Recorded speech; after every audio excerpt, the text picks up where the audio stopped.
Hola, soy Meritxell Gibernau y esto es Raval, el podcast. Hoy nos encontramos en la calle Rua 2, en la plaza de la Filmoteca de Cataluña, y vamos a entrevistar a Violet, la creadora de la Putirruta, que nos va a dar su perspectiva de la prostitución y el mundo transexual, cómo lo ha vivido ella y sobre todo cómo no erradicar la prostitución o el trabajo sexual en sí, sino de las normativas que necesitan las mujeres para que lo puedan ejercer con total libertad desde la seguridad y las normativas de higiene.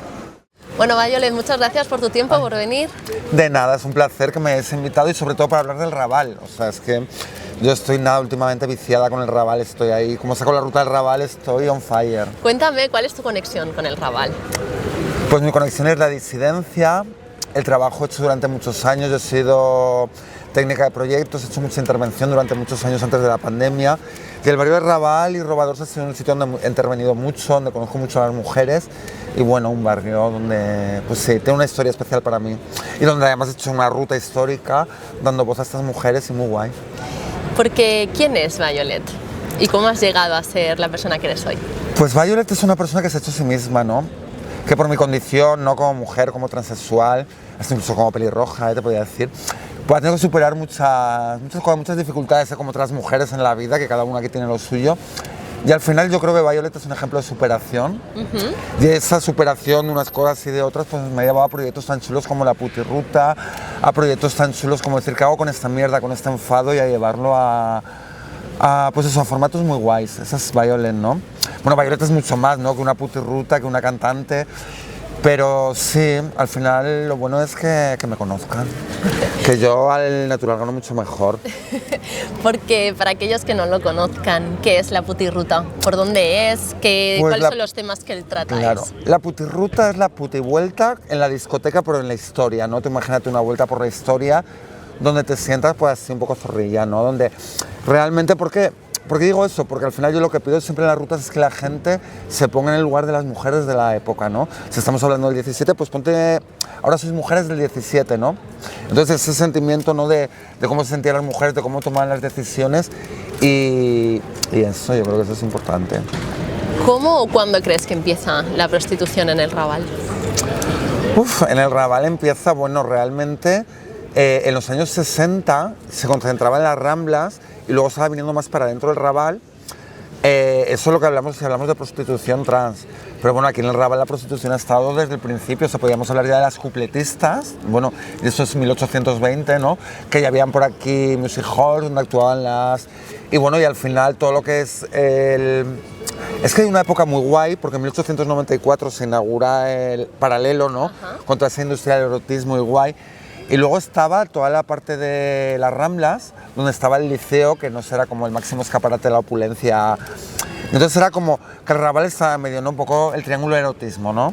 Entonces aquí la gente salía del liceo y se perdía aquí en las timbas, en el puterío.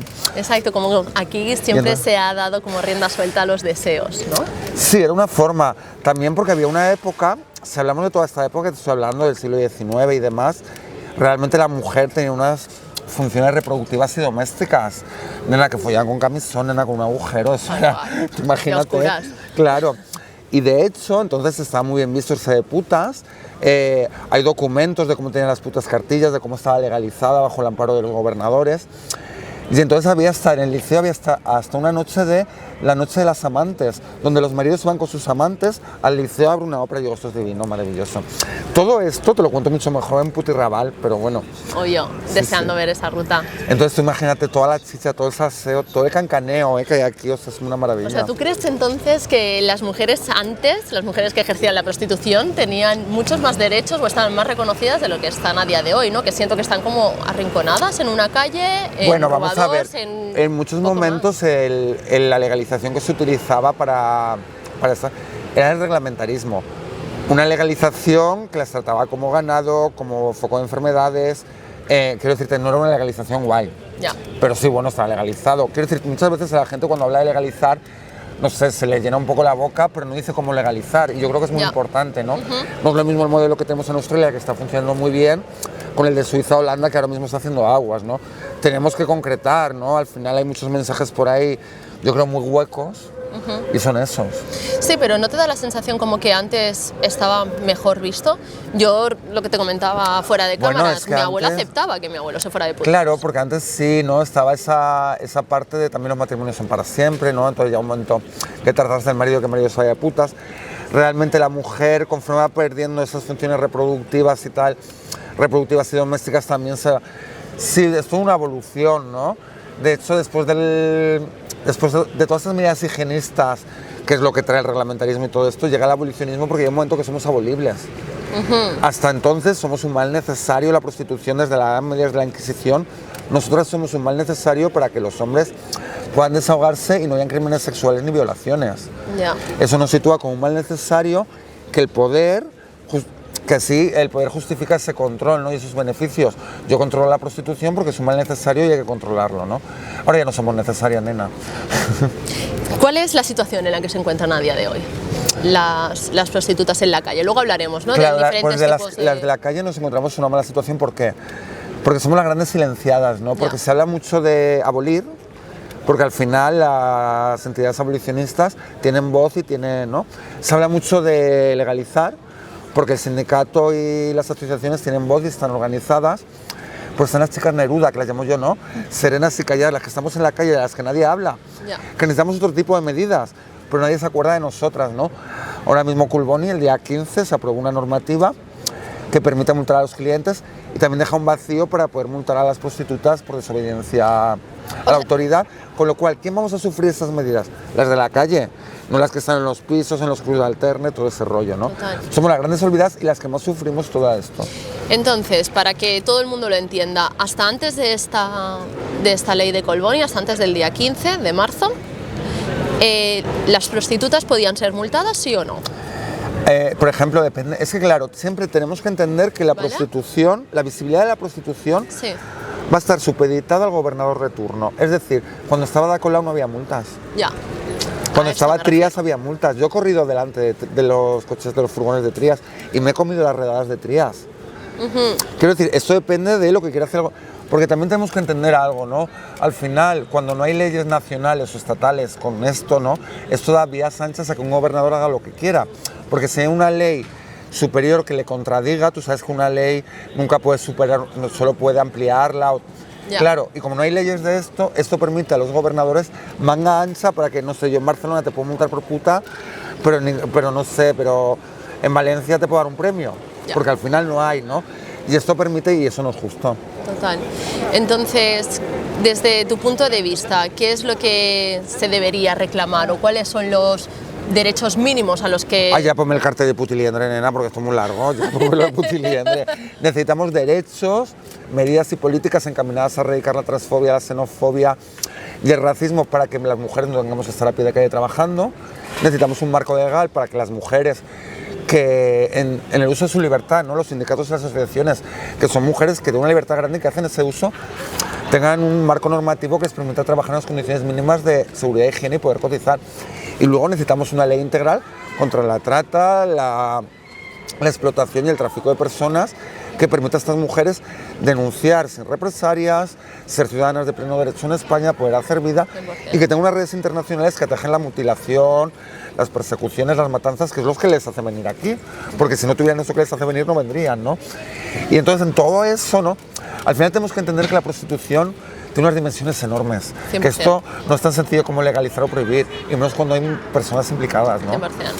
Y tenemos que entender eso, y hasta que la gente no vea todo el volumen y todo lo que hay, no haremos nada. El problema es que, claro, como nos intentan tapar, es muy difícil verlo. Pero si ves una putirruta, lo ves. Vale, explícanos, ¿de dónde nace este proyecto de la putirruta? Pues mira, en verdad nace porque yo estaba trabajando en Médicos del Mundo, tenía unos horarios imposibles entre intervención, proyectos, despacho, no podía buscar. Y ya le dije a una amiga, oye tía, porque ya se acaban las rutas turísticas al uso, ¿no? ¿Cómo me dedico yo a esto? Me dice, mira nena, tú eres tonta del culo, con lo que tú tienes de estudios, con lo que tú has trabajado, haz una ruta de lo tuyo del puterío, que nos tienes ya hartas a las amigas siempre hablando de lo mismo. ¿Vale? Esa es Nuria. Y yo digo, pues mira, pues lo dejo ahí, soy muy vaga, lo dejé en el cajón. Y entonces Médicos del Mundo me despide y me como 3 subvenciones, a cuál peor. Ya estaba tan harta del mundo que ya sí que decidí sacarla y tal. Y luego me ayuda mucho mi amiga Eli también a sacarla. Y al final yo digo que es una cuestión de empoderamiento con las mujeres, ¿no? Es decir, el trabajo que hacen las entidades en la calle, y yo he trabajado, mira, primero he trabajado haciendo intervención y segundo he vivido la intervención porque he trabajado en la calle, ¿no? Y te aseguro que nos hace desde una perspectiva empoderadora, ¿no? Y yo creo que si más chicas de la calle tuvieran una Nuria y una Eli que les hicieran ver lo que valen, esto cambiaría mucho. ¿A qué te refieres cuando dices has recibido una intervención? ¿Cuál es el papel tanto de los interventores como de los que reciben? Cuando yo estaba haciendo la calle recibía intervención, claro, venían a intervenir conmigo, claro. Vale, pero ¿en qué consiste? Pues en venir a ofrecerte preservativos y condones. ¿Ah, sí? ¿Vale? Claro, sí. Exacto. O sea, buscan como un trato más social, protegerte. No, lo que buscan. ¿Qué buscan exactamente? ¿Cuál es el objetivo, digamos, de los interventores? Lo que buscan estas entidades es pues darte 3 o 4 preservativos como el caramelito, ¿no? Un poco para atraerte a luego hacer sus cursos, hacer sus programas. Ya. Porque eso da dinerito, eso son subvenciones. Ya. No, es que eso técnica de proyectos y te lo garantizo, ¿no? Claro, entonces al final tú tienes ahí unas subvenciones y al final el ir y darte. Porque es lo que digo muchas veces, si tú a mí no me ofreces nada, no me ofreces un preservativo, pues nena, te doy una pata en la boca y sigue. Claro. Porque vienes aquí a interrumpirme mi puesto de trabajo. Ajá. Si no tienes algo que ofrecerme que yo necesite, entonces un poco el caramelito como luego para justificar esas subvenciones y todo eso que hacen. Subvenciones que están sujetas a unos ítems que no representan las necesidades de las prostitutas. Claro, y ahí es donde sí creo, ¿no?, que el fondo tiene que ser como de querer ayudar. Otra cosa es que sea realmente efectivo y que atienda las necesidades reales, ¿no? El fondo es que escuches, porque ahora mismo la intervención la puede hacer una entidad, una ONG, no gubernamental, que a mí me hace risa porque luego todas cobran de la Generalitat, de la Diputación. Pero bueno, lo puede hacer una ONG, pero si la ONG es abolicionista pro derechos, ya no está haciendo... La intervención siempre se tiene que hacer desde la neutralidad, no desde la neutralidad, no desde el catolicismo, desde el abolicionismo. Entonces, cuando yo estoy neutral y escucho a la persona y escucho sus necesidades, entonces la intervención funciona. Exacto. Lo malo es cuando yo le digo a las personas las necesidades que ellos tienen y yo desde mis privilegios digo, no, es que tú necesitas esto y necesitas lo otro. Ajá. Pues a lo mejor no lo necesito. Porque, claro, hay una frase que a mí me jode mucho que es, lo hacen por necesidad. Mira, aquí estamos todas por necesidad, porque si todas la que trabajamos por necesidad, claro. Si la que hace intervención, que reparte condones, le toca la lotería, mañana no va a venir a repartir condones. Es que es lo mismo, ni yo voy a ir a trabajar. Pero al final, ¿tengo yo la misma necesidad que el resto de mis compañeras? No lo creo. Ya. Te aseguro que yo está hecho en la calle. Entonces, en vez de decir lo hacemos por necesidad, que es una frase hueca y sin sentido, que nos hace parecer víctimas, di qué necesidades tenemos. Pregúntanos y preocúpate por nuestras necesidades, que eso no lo hace ninguna entidad. Vale, ¿y cuáles son esas necesidades entonces? Pues no sé, es que hay muchas, ¿no? Está la que tiene la necesidad de formación, está la que tiene necesidad de arreglar su situación administrativa, está la que tiene necesidad de tener una vivienda, no la tengo yo, es que es tanto, es decir, porque al final tenemos que entender que las putas son personas y que cada persona es un mundo y tiene necesidades muy diferentes y viene de relaciones muy diferentes. Totalmente. ¿Y hay clases dentro de las prostitutas? O sea, ¿está igual de bien visto o mal visto? ¿Hay clases, digamos, entre las de calle, las de alterne, las de online? No, bueno, no es que hayan clases entre nosotras, lo que pasa es que es verdad que el poder siempre putea mucho más, porque al final las putadas no las hacemos nosotras, que somos putas, ¿eh? Las hacen las entidades, son las que hacen las putadas, ¿no? El gobierno. Y las que sufrimos más todas las normativas somos las de la calle. Ya. Ahora Culbonet es una normativa que multa a los clientes, pero no va a multar a los clientes de los clubs de alterne, no va a multar a los de la calle, porque nosotras quedamos mal en la calle, ¿no? Al final es una limpieza urbana que no nos merecemos. Y bajo tu punto de vista, ¿la prostitución ha subido o ha bajado? Ha bajado. ¿A qué crees que se debe? Pues mira, esto se debe a que al final, bueno, esto es una teoría que tengo yo y creo que al final está muy con el tiempo. Hace 30 años o tú pagabas o no follabas, nena. Eso está, pero además pregúntale a cualquier persona, ¿no? Ahora mismo, mis amigas lo hacen, ¿no? Que les apetece para un polvo, Tinder, Grindr, el Tinder sorpresa, porque nunca te viene, nena, te viene algo que ni puedes montar, porque es luego... Bueno, la conclusión, y pegan un polvo cuando quieren. Y me parece fenomenal, ¿vale? Yo no voy a denunciar a nadie por competencia desleal.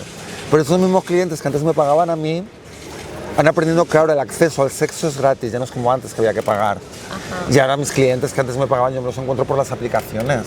Yeah. Además, como ahora es todo tan discreto, ¿no? El Telegram y todo esto. Y ahora entonces, pues pues otras mujeres están tirando gratis a los que antes eran mis clientes, que a mí me parece fenomenal. Lo que me parece mal es que luego utilicen términos despectivos como putero o que critiquen a los clientes cuando ellas lo están haciendo gratis, o no son conscientes o hay que explicárselo, ¿no? Es decir, todas estamos jugando a lo mismo, nena. No nos critiquemos unas a otras porque entonces el feminismo se cae, ya está malito como para tenerlo que tumbar. Entonces, por eso sacaré mi nuevo single Soy la puta, que lo explica muy bien. Cuéntanos tu vena artística. Bueno, yo soy Violeta No Es Un Color, que soy la cantante, Violeta No Es Un Color. Ahora he sacado el single Abolicionista porque hacía falta, con la ley abolicionista y con todo esto hacía falta. Y bueno, yo hago canciones muy de puterío, muy de trans, porque al final hay que llevar la voz, con una putirruta, con la música. Y mira, yo, mi compañera de piso, que también es trans y también es trabajadora sexual, me dice, mira, Violet, es que por fin hay una cantante que nos hace canciones para nosotras. Total. ¿Cómo importante es eso, ¿Cómo no? es importante no tener un referente o tener a alguien con que te sientas identificado? Que alguien le ponga voz a aquello que tú vives, que tú sientes. Sí, sí, es muy guay. Bueno, y tus canciones, para quien no las haya escuchado, que vaya a Que escucharlas. están en Spotify, YouTube, Abolicionista, Violeta No Es Un Color. Está lleno de frases célebres. Sí, sí, claro, sí, de eso se trata, ¿no? En plan de... Y ni se te ocurra venirme a salvar, que yo soy disidente, ¿no? Cosas así, o... Al final dices, bueno, yo hago lo que quiero, o el estribillo, ¿no? Cántanoslo. Claro, yo hago la calle, me río en tu cara, la chupo a un cliente, me meto una raya. Y gano dinero, me río en tu cara, según completo me meto dos rayas. Es decir, yo al final hago lo que quiero. Que tú tienes una opinión, nena, eso es como los culos, todos tenemos una, pero hay algunos que no son bonitos, yo prefiero algunos no verlos. Total. Entonces, mientras no haya una legislación, tu opinión a mí me la trae al pairo, ¿no? Total. Y entonces se trata de, esta es mi vida, que al final, yo lo que digo en el estribillo, a ver, esto es como todo es mi vida. Yo me drogo a mi vida, luego tengo que pasar unos procesos de desintoxicación, pero hay otras que no se drogan. O sea, no entendamos que lo que yo digo sirve para todas las putas. No, porque al final 100%. parece que ser una trans puta y como con la No, veneno, detrás ¿no? de Es que cada persona hay una historia claro, diferente. pero Eso a está la veneno claro. se la juzgó mucho por decir, es que tía, tienes que ser mejor porque eres un referente. No, aquí referentes nada, aquí cada una somos como somos. Y bueno, y eso. ¿Cuáles son, digamos, los riesgos o las consecuencias que lleva el trabajar en la prostitución? ¿En qué sentido? Por ejemplo, yo me pregunto, ¿ves el amor de la misma forma? ¿Ves el sexo de la misma Ah, no, forma? el sexo no. Por ejemplo, yo he descubierto que tengo las mismas posibilidades de pegar un buen polvo con un tonto de la discoteca que con un cliente. ¿Vale? Y como soy trans y en la discoteca me como un montón de violencias, pues casi prefiero irme a un cliente. Eso te lo enseña la prostitución, ¿no? O yo me acuerdo que también cuando empecé en la prostitución, a mí eso me hacía mucha gracia, ¿no? Llama a un cliente, oye, que ven 15 minutos, tú imagínate, hay montaje en 15 minutos, nena, esto es una maravilla. Tú vas a abrir la puerta y ahí toda montada. Y cuando abres la puerta te sientes bella, te sientes la bella, pero porque el otro es la puta bestia, nena. Dices, claro, dices, ¡ah!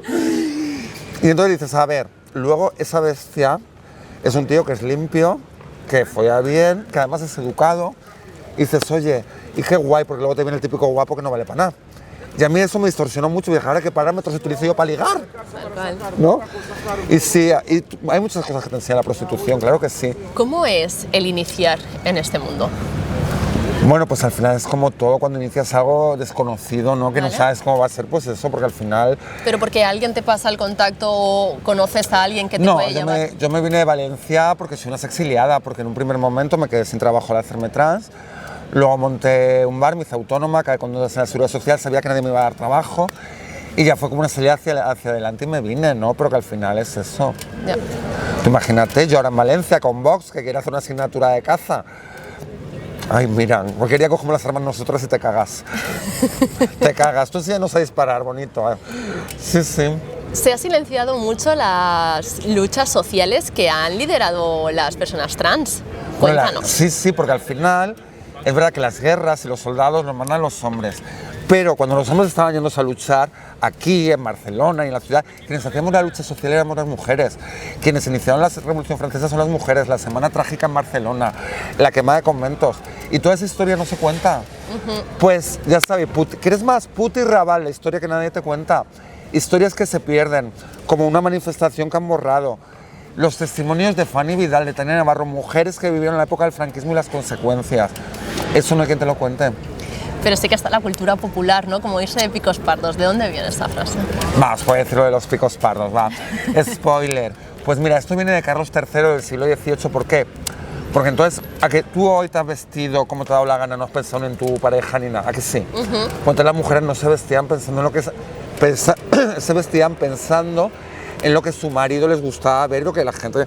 Entonces eso hacía que el vestido de la mujer decente, la vestimenta, y de la puta fueran parecidos, porque al final era un poco el mismo objetivo, ¿no? Eso lleva a confusiones. Yo puedo, ¿no? Si veo una puta, ya tu imaginación, nena, tocarla, violarla, lo que... pero una mujer decente no, esa me la respeta, ¿eh? Ajá. Y entonces, para que no hubiera ese tipo de confusiones, en el siglo XVIII, ya el Renacimiento, el rey Carlos III hizo una normativa que obligaba a las prostitutas a ponerse una tela oscura en los picos de la falda. ¿En serio? Para distinguirse de las mujeres decentes y que no hubieran estas confusiones. Wow. Es una forma de muchas que nos han señalizado en la historia y conoceréis más en esa Y a partir de ahí los hombres cuando se iban de putas decían, nos vamos de picos pardos. Y eso ha evolucionado hasta hoy en día hasta irse de fiesta. Qué fuerte. Gracias por compartir la historia. Y ahora, por último, quería saber qué mensaje le darías a la gente, ¿no? que no entiende, que no es capaz de ponerse en vuestra piel, en vuestros zapatos. ¿Qué mensaje le darías? Yo el mensaje que les daría es que escuchen a las prostitutas.